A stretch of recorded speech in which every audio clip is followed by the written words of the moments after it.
நிக் வுஜிசிச் 1982 ஆஸ்திரேலியாவின் மெல்பேர்னில் பிறந்தார். பிறக்கும்போதே அவருக்கு டெட்ரா அமீலியா சிண்ட்ரோம் இருந்தது. இது ஒரு அரிய நிலை.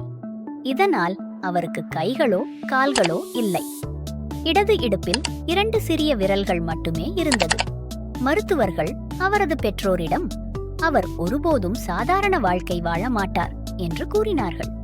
குழந்தை பருவத்தில் நிக் தொடர்ச்சியான கேலி குறும்பு, தனிமை மற்றும் அவமானத்தை எதிர்கொண்டார். 10 வயதில் ஒரு குளியலறை தொட்டியில் தன்னை மூழ்கடிக்க முயன்றார்.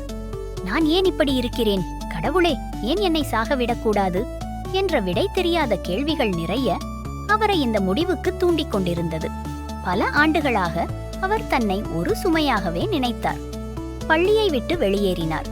தனது அறையை விட்டு வெளியே வர மறுத்தார். தனது வாழ்க்கைக்கு எந்த மதிப்புமில்லை என்று நம்பினார். அவரது அதிருப்தி உணர்ச்சி பூர்வமாக மட்டுமல்ல, உடல் உறுப்புகளின் மூலமாகவும் பூர்த்தி செய்ய முடியாததாக இருந்தது. 13 வயதில் ஒரு ஊனமுற்றவர் தனது வாழ்க்கையை எவ்வாறு சமாளித்தார் என்பதை எடுத்துக்காட்டிய கட்டுரையை படித்தார். அப்போதிலிருந்து அவர் தனக்குத்தானே சில பதில்களை தேட ஆரம்பித்தார்.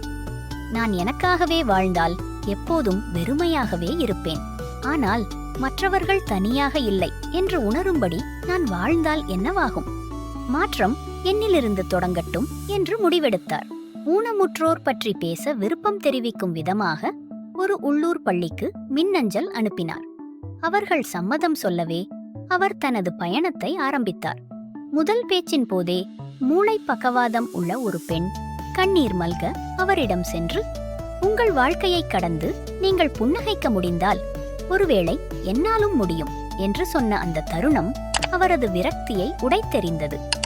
முதல் முறையாக நிக் தனது பிறப்பிற்கு ஒரு நோக்கம் உள்ளது என்றும், இருளில் உள்ள மற்றவர்களுக்கு ஒரு பாலமாக இருப்பதே அந்த நோக்கம் என்றும் உணர்ந்தார்.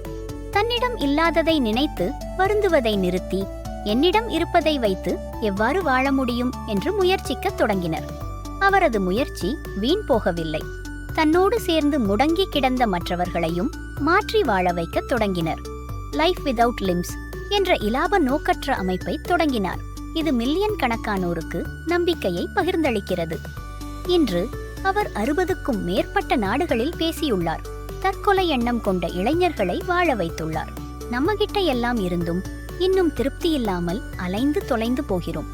ஆனால் ஒரு வழி, ஒரு வழிகாட்டும் திசைகாட்டியே தவிர அதிலே இருந்து வழி தேடும் போது பல வழிகள் கிடைக்கும் வாழ்வதற்கு என்று பரிந்துரைத்தார். அவரது வாழ்க்கை எல்லோருக்கும் ஒரு எடுத்துக்காட்டு.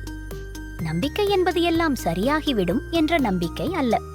விரக்திக்கே விரக்தியை காட்டி இது அல்ல என் வாழ்க்கை என்று விடாமல் மறுக்கும் பிடிவாதமே நம்பிக்கை.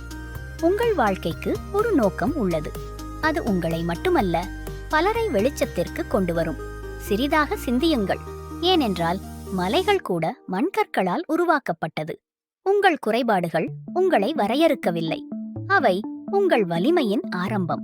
நீங்கள் விழுந்தால் பரவாயில்லை, மீண்டும் எழுந்தால் போதும்.